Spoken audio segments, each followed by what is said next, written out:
Hello friends, welcome to investment innovation. तो आज मैं जो आप लोगों के साथ लर्निंग लेके आया हूँ वो एक बहुत ही अलग लर्निंग है और बहुत ही डीप लर्निंग है। तो देखिए, जो लोग इस चीज को समझना चाहते हैं, सीखना चाहते हैं, वो इस चैनल पे एंड तक इस वीडियो में बने रहें, क्योंकि इस चीज को सीख के हम लोग बहुत सी चीजें जानेंगे जो कि आने वाले टाइम में हम लोगों के लिए बहुत फायदेमंद साबित होंगी और हम लोग मिलकर वेल्दी बनेंगे, मिलकर रिच बनेंगे। क्योंकि देखिए, यहाँ पे अभी बहुत सारी बातें हो रही हैं क्रेडिट स्विस के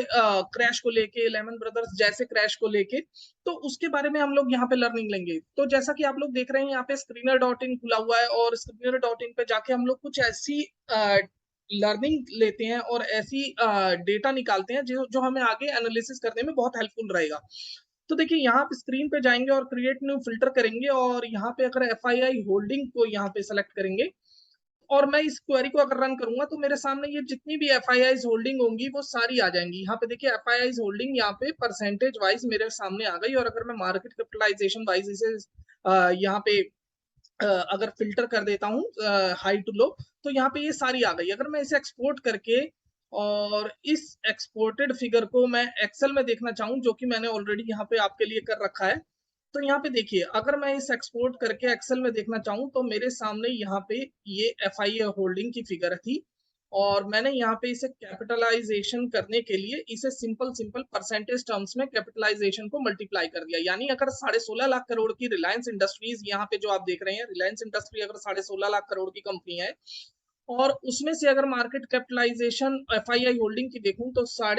24% अप्रोक्सीमेटली एफ आई आई ने होल्ड कर रखी है और उसका जो कैपिटलाइजेशन वैल्यू बनती है वो 4 लाख करोड़ के अप्रोक्सीमेटली।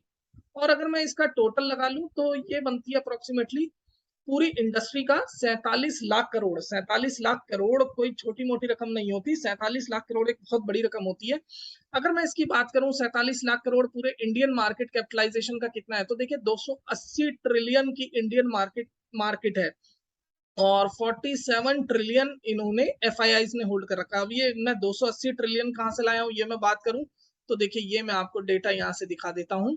इंडियन मार्केट कैपिटलाइजेशन जो यहाँ पे हम लोग देख सकते हैं 280 ट्रिलियन डॉलर है और ये ज्यादा पुरानी रिपोर्ट नहीं है, अगस्त 18 2012 यानी कि रीसेंट रिपोर्ट है। और अगर इनकी बात करें कितना परसेंटेज बना रहता है, तो देखिए नॉर्मली एफ आई एस की परसेंटेज जो इंडियन मार्केट में बनी रहती है वो 15 से 18% के अप्रोक्सीमेटली बनी रहती है। हो सकता है ये बहुत से लोगों को ना पता हो, बट टू अपडेट देम कि ये 280 करोड़ के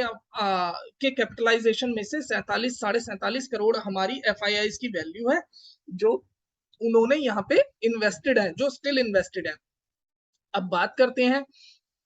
कि अगर मैं इस एक्सेल पे ही आऊं और यहाँ पे अगर मैं बात करूं 280 ट्रिलियन में से इनकी वैल्यू कितनी है, तो देखिए यहाँ पे 16.5 अप्रोक्सीमेटली 17%, यानी कि ये बराबर बराबर अभी होल्डिंग पे रखे हुए हैं, अपनी एवरेज होल्डिंग को बनाए रखे हुए हैं। और अगर आप बात करें इनकी सेलिंग की, तो देखिए यहाँ पे 2021 में इन्होंने अप्रोक्सीमेटली 45,000 करोड़ और 2022 में अप टू जून 2,30,000 करोड़, यानी अगर हम टोटल दोनों को जोड़ दें तो यहाँ पे आप देख सकते हैं 2,75,000 करोड़ की सेलिंग इन्होंने करी है। 2,75,000 करोड़ की सेलिंग की वजह से इंडियन मार्केट कितना गिरा, जो कि हम अक्टूबर से लेके अगर हम देखें, एक सेकेंड, अक्टूबर से लेके, जी हाँ, यहाँ पे अगर हम अक्टूबर से लेके अगर हम अब तक का रिकॉर्ड देखें तो यहाँ पे ऑलमोस्ट ये 18%, 18.5% का डाउन फिगर आया था निफ्टी में। और सिर्फ 2,75,000 करोड़ की सेलिंग की वजह से जो पूरी एफ आई आई होल्डिंग का कितना था, अगर मैं एफ आई आई होल्डिंग का टोटल लगाऊं 2,75,000 करोड़ और इससे total F I I holding को सेलिंग फिगर से अगर सेलिंग फिगर को अगर total F I I holding से डिवाइड कर दूं तो हमारे सामने ये आता है 6% भी पूरा नहीं उन्होंने सेल करा था और उसकी वजह से जो डाउनफॉल आ गया निफ्टी में वो 18%। तो आप एक चीज नोटिस करिएगा, अगर 6% की वजह से 18% डाउन होता है तो बाकी बचा एफ आई आई का डेटा, यानी कि अप्रोक्सीमेटली 45 लाख करोड़ पे भी 18% डाउन हुआ होगा। यानी यहाँ पे 45 लाख करोड़ पे अगर 18% डाउन होगा तो 8,10,000 करोड़ का एफ आई आई को भी नुकसान हुआ होगा। और यहाँ पे बेचा कितना था, 2,75,000 करोड़, और लॉस कितना एफ आई आई को हो गया इस 2,75,000 करोड़ की वजह से, 8,10,000 करोड़। तो दोस्तों ये कोई छोटी रकम नहीं होती, 8,10,000 करोड़, कोई ऑब्वियस सी बात है कोई अपना लॉस नहीं झेलेगा। ये 2,75,000 करोड़ वाले क्लास के उन शरारती बच्चों में से हैं जो हमेशा क्लास के बाहर ही रहना चाहते हैं और वो चाहे कितना भी मना कर लो, शरारत करने से बाज नहीं आते हैं। तो इन शरारती बच्चों का इलाज देखिए स्कूल वाले भी बहुत अच्छी खासी मरम्मत करके करते हैं और इस तरीके के लोगों का इलाज मार्केट में भी जब मार्केट को अप लेके जाया जाता है तो उनका इलाज अपने आप हो जाता है। जैसे मैं आपको एक फिगर आगे बताने वाला हूँ, यहाँ पे इन्होंने 2,75,000 करोड़ की सेल करी और यहाँ पे मार्केट को 18% नीचे ले आए और इस वजह से अगर यहाँ पे बात करें अब अगर एफआईआई इन्वेस्टमेंट की तो अक्टूबर में यहाँ पे अगस्त में आप देखिए यहाँ की बात करते हैं 1,000 2,000 करोड़ और 56,000 करोड़ अप्रोक्सीमेटली 58-60,000 करोड़ आप मान लीजिए 60,000 करोड़ अगर निफ्टी में वापस आ गए तो ये 60,000 करोड़ आने की वजह से मार्केट कितना भाग गया ये देखिए यहाँ पे वापस निफ्टी ने 18-19% का अपसाइड दे दिया यानी कि 60,000 करोड़ की वजह से निफ्टी ने 18,000 करोड़ का अपसाइड दे दिया 60,000 करोड़ की वजह से निफ्टी ने 18-19% का अपसाइड दे दिया। तो इसको अगर हम यहाँ पे फिगर में काउंट करें तो देखिए अगर 60,000 करोड़ यहाँ लेस कर देते हैं तो 2.25 लाख करोड़ अभी भी इंडिया में वापस आना बाकी है और ये 2.25 लाख करोड़ वालों को उस 19% का अपसाइड नहीं मिला यानी उनकी मरम्मत अपने आप हो गई है। यानी आप देखिए क्लास ने उन्हें बेदखल कर दिया कि जाओ अगर तुम्हें बाहर जाना है तो जाओ, हमसे हमारा तुमसे कोई लेना देना नहीं है, अब हम लोग ही रिटर्न कमाएंगे, तुम लोग कमाना चाहते हो तो ऊंचे पे आना, कोई दिक्कत नहीं है। अब यहाँ पे अगर आप देखें तो इस फिगर के बाद अगर हम यहाँ पे देखें तो अगर क्रेडिट स्विस का इतना ही झोलझाल हो रहा था कि लेमन ब्रदर्स की तरह से इतना बड़ा क्रैश आने वाला है और ये सब होने वाला है, हाहुल्ला मचने वाला है, तो देखिए लेमन ब्रदर्स हो सकता है उस टाइम पे अनएक्सपेक्टेड एक इवेंट था जिसकी वजह से मार्केट एकदम डाउनफॉल हो गई। और देखिए रिपर इफेक्ट हर जगह आता है, ऐसा नहीं है कि मार्केट नहीं गिरेगी और इंडिया में इम्पैक्ट, मार्केट गिरेगी तो इंडिया में इम्पैक्ट नहीं आएगा। तो देखिए इंडिया में इम्पैक्ट आएगा बट ये जो 50,000 करोड़ जिन्होंने इन्फ्लो कराए तो क्या उन्हें अंदाजा नहीं है क्रेडिट स्विस का? अगर वो 50,000 करोड़ 60,000 करोड़ वापस लेके आ रहे हैं इसका मतलब उन्हें सारा अंदाजा है। और देखिए ऐसा है रातों रात कोई मार्केट में अमीर नहीं बनता, मार्केट में इन्वेस्टेड रहने से कोई अमीर बनता है। अगर मार्केट में इन्वेस्टेड रहना आता है, पेशेंस रखना आता है तो ही आप अमीर बन पाएंगे, बिना उसके आप अमीर नहीं बन पाएंगे। अब यहाँ पे 2.25 लाख करोड़ की बात हो रही है तो 2.25 लाख करोड़ भी आने में ज्यादा टाइम नहीं लगेगा मेरे हिसाब से, ये मेरी ओपिनियन है अपनी पर्सनल। और इसके बाद जब मार्केट यहाँ से अप मूव लेगा, देखिए कुछ भी हो सकता है, डाउन मूव भी ले सकता है, लेकिन जो रिकवरी होगी वो भी उसी फास्ट वे में होगी, फास्ट पेस में होगी। मैं ऐसा क्यों कह रहा हूँ, मैं ऐसा इसलिए कह रहा हूँ क्योंकि अगर मैं निफ्टी का पुराना चार्ट आपको दिखाऊं तो जस्ट अ सेकेंड, मैं निफ्टी का पुराना चार्ट आपको दिखाता हूँ और उसमें शायद आप लोग काफी हद तक समझ जाएंगे कि मैं क्या कहना चाह रहा हूँ। यहाँ पे हम लोग यहाँ पे 2008 में आ गए हैं और यहाँ पे अगर आप देखें, जी हाँ, ये अगर मैं देखूं यहाँ पे निफ्टी ने सन 2000 में एक जो आईटी बबल क्रिएट हुआ था वो यहाँ पे बस्ट हो गया था और आईटी बबल, सॉरी मैं आईटी बबल की बात कर रहा हूँ, यहाँ पे सन 2000 में एक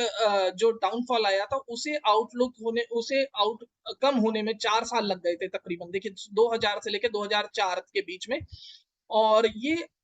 लंबा, बहुत लंबा पीरियड चला, इसके बाद मार्केट ने अच्छी रैली दिखाई। और यहाँ पे अगर हम बात करें, ये आया था लेमन ब्रदर्स का फॉल और यहाँ से जब मार्केट फॉल हुआ था तो ये भी देखिए तकरीबन 2.5 साल के अंदर अंदर रिकवर हो गया था क्योंकि सितंबर अक्टूबर के अंदर मार्केट वापस हाई पहुंच गई थी। और यहाँ पे 4 साल, यहाँ पे 2.5 साल, और देखिए मार्केट दोनों केस में ये बड़ा यू बना, ये एक अच्छा गहरा यू बना। और अगर हम बात करें यहाँ पे कोविड जो कि पूरी तरीके से अनएक्सपेक्टेड था, यहाँ पे एक स्टीप फॉल आया और मार्केट ने उसी पेस में वी शेप में रिकवरी दिखाई। तो देखिए हम यू शेप रिकवरी से वी शेप रिकवरी में तो आते जा रहे हैं और इसका मतलब ये नहीं है कि हमें इन चीजों का अंदाजा नहीं है। और मार्केट में ऑब्वियसली चाइना के साथ अगर देखें, चाइना प्लस वन का ऑप्शन हर कोई तलाश रहा है, ग्लोबल लीडर्स, ग्लोबल मैन्युफैक्चरर्स, हर कोई चाइना प्लस वन का ऑप्शन तलाश रहा है। तो उसमें इंडिया एक कहीं ना कहीं बहुत ही स्ट्रॉन्ग प्लेयर के रूप में उभरा है और इंडिया हो सकता है नेक्स्ट चाइना को अब बीट कर दे, क्योंकि जो चाइना 30 इयर्स पहले जो काम शुरू करने वाला था, करा था जो चाइना ने, इंडिया ने अब शुरू करा है। तो आने वाले 25 से 30 साल मेरे अकॉर्डिंग इंडिया के लिए ग्लोबल पीरियड है और इस पीरियड में अगर जो मार्केट में टिक गया वो अमीर अपने आप बन जाएगा, उसे किसी की हेल्प की जरूरत नहीं पड़ेगी, बस लर्निंग और अपॉर्चुनिटी अंडरस्टैंड करने की जरूरत है। वो चीजों को सीख के, चीजों को समझ के ही आएगी। और उसके लिए आप चैनल से जुड़े रहें और टेलीग्राम से जुड़े रहें, जो कि मैं लिंक डिस्क्रिप्शन बॉक्स में दे दूंगा। आप टेलीग्राम चैनल से जुड़े रह सकते हैं और जिसपे मैं नई नई अपडेट डालता रहता हूँ। और इसके अकॉर्डिंग, इसके अलावा भी मैंने एक अभी रिसेंट में आप जो मेरे साथ जुड़े हुए हैं उन्होंने देखा था कि मैंने एक अभी रिसेंट में एक अपडेट डाली थी जिसको हम कहते हैं आइलैंड क्लस्टर आइलैंड रिवर्सल और आइलैंड रिवर्सल। तो आइलैंड रिवर्सल क्या होता है, देखिए मैं आपको एक एग्जांपल भी दे देता हूँ निफ्टी में। जब भी कभी डाउनफॉल आता है और एक गैप के बाद डाउनफॉल आता है, जैसे यहाँ एक डाउनफॉल आया और यहाँ पे एक गैप के बाद डाउनफॉल आया, अप आया, तो यहाँ देखिए दोनों गैप, यहाँ का ये गैप और यहाँ का ये गैप, ये हमारा हो जाता है एक तरीके से क्लस्टर। ये हमारा हो गया क्लस्टर, और इस क्लस्टर के बाद जो अपमूव आता है वो अच्छा आता है। तो यहाँ पे इसी तरीके की चीजें हमें बहुत जगह देखने को मिलती है। देखिए आप सेम चीज यहाँ भी देख सकते हैं, गैप डाउन हुआ, गैप अप हुआ और उसके बाद अपमूव मिला।